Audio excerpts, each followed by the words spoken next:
চলতেছে প্রিমিয়ার লিগের আস্তন ভিলা এবং ম্যানচেস্টার ইউনাইটেডের ম্যাচ। ইতিমধ্যে হাফ টাইম হয়ে গেছে, কোনো দল স্কোর করতে পারে নাই। 0-0 বা 0-0 ম্যাচটা এখনও চলমান আছে। বলা যায় যে ম্যাচটা খুবই হাড্ডাহাড্ডি হচ্ছে, তবে ম্যাচের মধ্যে এত স্পিড দেখা যাচ্ছে না। দুইটা দলই যথেষ্ট পরিমাণ ট্রাই করতেছে অ্যাটাক করার, কিন্তু গোলকিপার কিংবা ডিফেন্সকে কেউই ওইভাবে ভাঙতে পারতেছে না। ওয়ালি ওয়াটকিন্স সে স্টার্ট করছে, সে তো স্টার্ট করতেছে এই সিজনে। সে আস্তন ভিলার হয়ে যেইভাবে একই দ্বারা খেলতেছে সেইটা তার মানে স্টার্ট করারই কথা।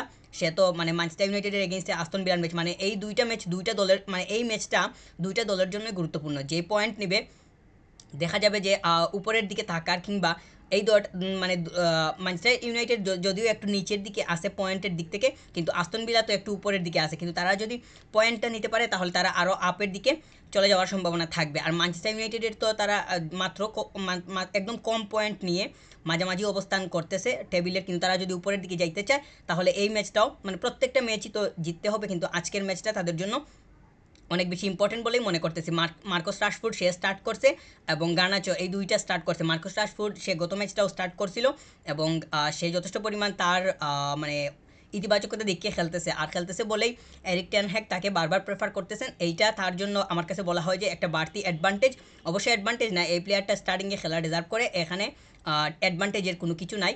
কিন্তু সেই যেভাবে খেলতেছে এইটা মানে বলা যায় যে আজকের ম্যাচটাতে সে কতক্ষণ মাঠে থাকতে পারে সেটাই হচ্ছে এখন দেখার বিষয়। যেহেতু এখন ফার্স্ট হাফ শেষ হচ্ছে, পরের ফার্স্ট হাফটা তাকে দেখা যায় কি না এইটা হইতেছে এখন মুখ্য বিষয়। মানে পরের হাফ মানে দেখা গেল যে সে হয়তো পুরো 90 মিনিট খেলার সুযোগ নাও পাইতে পারে, কিংবা যদি পায় তাহলে সে মানে কতটুকু পর্যন্ত হয়, 90 মিনিট কিংবা 75 মিনিটস এইরকম সময় হয় কি না সেইটা এখন মানে দেখার বিষয়। তবে আমার কাছে মনে হয় যে সে যতগুলো সময় পাইতেছে এই সিজনে ততগুলাতেই সে তাকে মেলে ধরতেছে। এই প্লেয়ারটা তো ইংল্যান্ডের স্কোয়াডেও আছে, আবার ইংল্যান্ডের এই মাসে তাদের ম্যাচ আছে।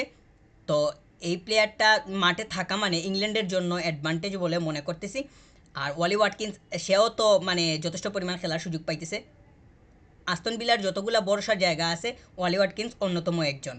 ম্যানচেস্টার ইউনাইটেডের কোচকে নিয়ে যদি বলি, এরিক টেন হ্যাগ উনি বলতেছেন যে মানে প্রেস কনফারেন্সে অনেক কথাই বলতে শোনা যায়, তবে তিনি একটা কথা খুবই মানে হাইলাইট করে বলতে চেষ্টা করতেছেন যে এই টিমটা, অর্থাৎ মানে ম্যানচেস্টার ইউনাইটেডের বর্তমান টিমটা তিনি যেইটাকে নিয়ে কাজ করতেছেন এইটা বলতেছেন যে তিনি বিল্ড আপের উপরে আসে কিংবা এটা প্রসেসিংয়ের উপরে আসে, একটু সময়ের প্রয়োজন এবং ওনাকে জাজ করলে সিজনের শেষের দিকে জাজ করার কথা।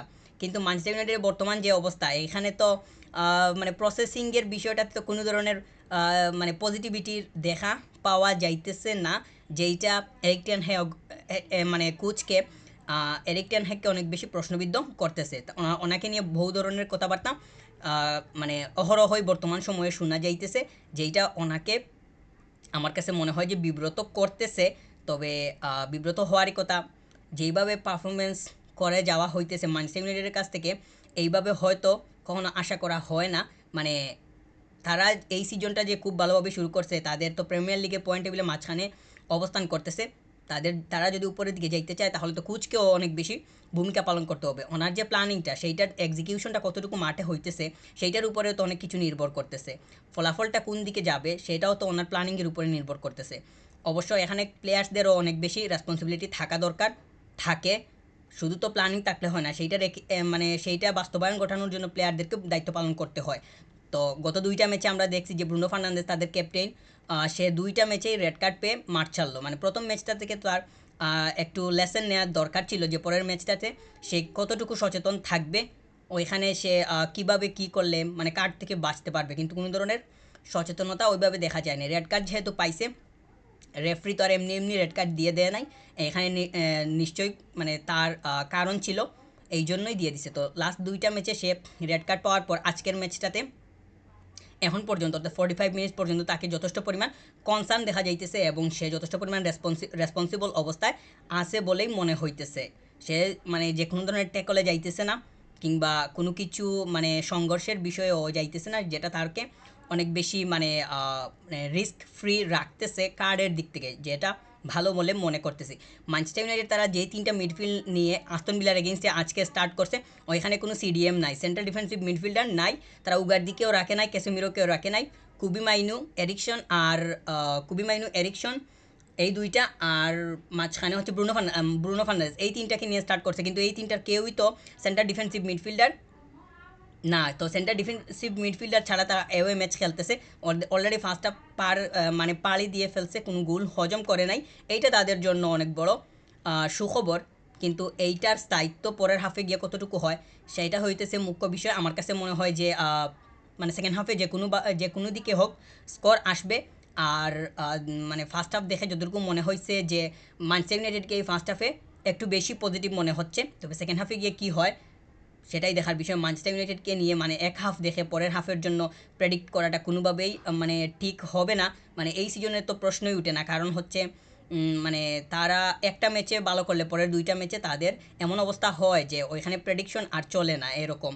তো তারা যেহেতু সেন্টার ডিফেন্সিভ মিডফিল্ড ছাড়াই মাঠে নামছে, তো অলরেডি ফার্স্ট হাফটা তারা মিডফিল্ডটা ঠিকঠাক মতোই দেখা গেছে যে কন্ট্রোলে আসে, কিন্তু সেকেন্ড হাফে কী হয় সেইটা তো সেকেন্ড হাফেই দেখা যাবে।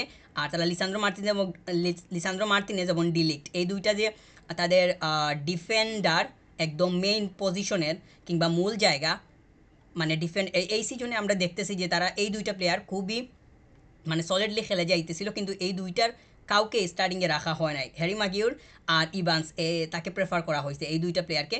অবশ্য মানে হ্যারি মাগিউরকে প্রেফার করার কারণ হইতেছে লাস্ট ম্যাচটাতে তার মানে কন্ট্রিবিউশনটা ভালো ছিল কিংবা সে পজিটিভ অবস্থায় আছে। অবশ্য হ্যারি মাগিউরকে মানে স্টার্টিংয়ে রাখা নিয়ে ওইভাবে প্রশ্ন করার তো কোনো সুযোগ নাই, কারণ হচ্ছে তার লাস্ট ম্যাচটা স্টেট ভালো, শেষের দিকে এসে সে যতটুকু সময় পাইছে ওইখানেই নিজেকে পুরাই বিলিয়ে দিছে। তো ওইটার কারণে তার বলা যায় যে আজকের ম্যাচটাতে মানে স্টার্টিংয়ে জায়গা পাওয়াটা অনেক বেশি সহজ হয়ে গেছে।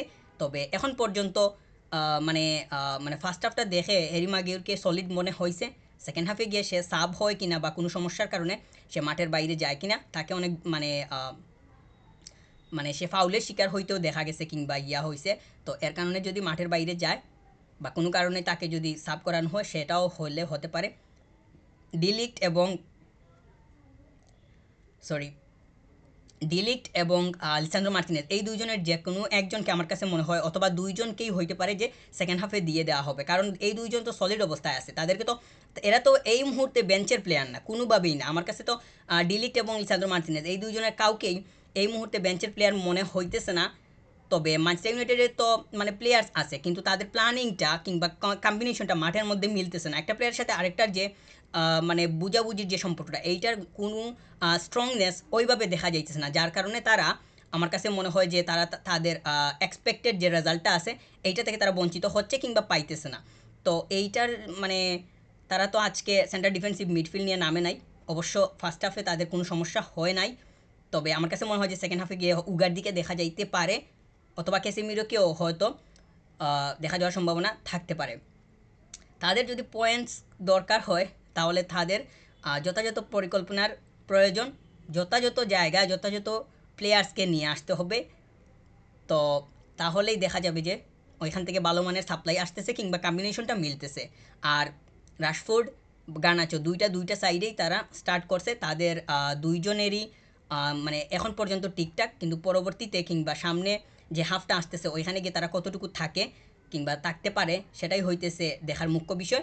আর আস্তন ভিলার হয়তো ইমিলিয়ানো মার্তিনেজ সেও খেলতেছে স্টার্টিংয়ে, সে তো স্টার্টিংয়ে খেলবে, এখানে তো মানে ডাউটের কিছু নাই।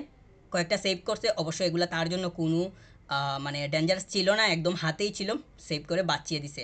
আর ওয়ালি ওয়াটকিন্স সে কিন্তু ভালো সুযোগ করে উঠতে পারতেছে না, যেটা তার জন্য খারাপ বিষয়, কারণ সে যদি সুযোগ পায় না তাহলে ওইখান থেকে গোল বের করে নেওয়া তার জন্য কোনোভাবেই সম্ভব হবে না। যে সে যদি গোল করতে চায় তাহলে তার ভালো সাপ্লাই দরকার বলে মনে করতেছি। ওয়ালি ওয়াটকিন্স অত ইংল্যান্ডের একজন মানে বর্তমান সময়ের জন্য বর্ষার জায়গা, সে তো এই যে ইংল্যান্ড লাস্ট ইউরোতে পারফর্ম করলো এখানেও তো তার মানে কন্ট্রিবিউশন ছিল কিংবা সে যথেষ্ট মানে যতটুকু সময় পাইছে ততটুকুর মধ্যে নিজেকে বিলিয়ে দেওয়ার ট্রাই করছিল। তো এই প্লেয়ারটাও মানে বর্তমান সময়ে আস্তন ভিলাতে যথেষ্ট পরিমাণ খেলার সুযোগ পাইছে, মানে বর্তমান সময় না, সে তো অনেক আগে থেকে আস্তন ভিলার সাথে আছে এবং খেলে যাইতেছে। তো খুব সম্ভবত অলি ওয়াটকিন্সের হ্যাট্রিক আছে লিভারপুলের এগেনস্টে, তো ওইখানে তার স্টেট ভালো, মানে আস্তন ভিলার হয়ে সে যতগুলা সময় থেকে খেলে আসতেছে সবগুলাতেই তার স্টেট ভালো। এখন পর্যন্ত মানে ম্যানচেস্টার ইউনাইটেডের এগেইনস্টে সে মানে ফার্স্ট হাফে কোনো ধরনের সুযোগ করে উঠতে পারে নাই, তবে সেকেন্ড হাফে গিয়ে কী হয় সেটাই এখন দেখার বিষয়। তার কাছে ভালো সুযোগ আসলে আমার কাছে মনে হয় যে সে স্কোর করতে অনেক বেশি মানে এক্সপার্ট হবে, কিংবা ওইটা সে করে নিতে পারবে। আর ওয়ালি ওয়াটকিন্স সে কিন্তু মানে যথেষ্ট পরিমাণ পজিটিভলি মাঠে থাকার চেষ্টা করে। অনেক সময় দেখা যায় যে সে বলটা বের করে দিতেছে, কিংবা তার যে সাইডে উইঙ্গাররা থাকে তাদেরকেও স্পেস বের করে দিতে সে হেল্প করে। তো এইটা হচ্ছে তার একটা বড় বৈশিষ্ট্য বলে মনে করতেছি। তো শেষ পর্যন্ত দেখা যাক যে আস্তন ভিলা এবং ম্যানচেস্টার ইউনাইটেড তাদের ম্যাচটার শেষের রেজাল্ট কী হয় এবং কে পয়েন্ট নিয়ে মাঠ ছাড়তে পারে।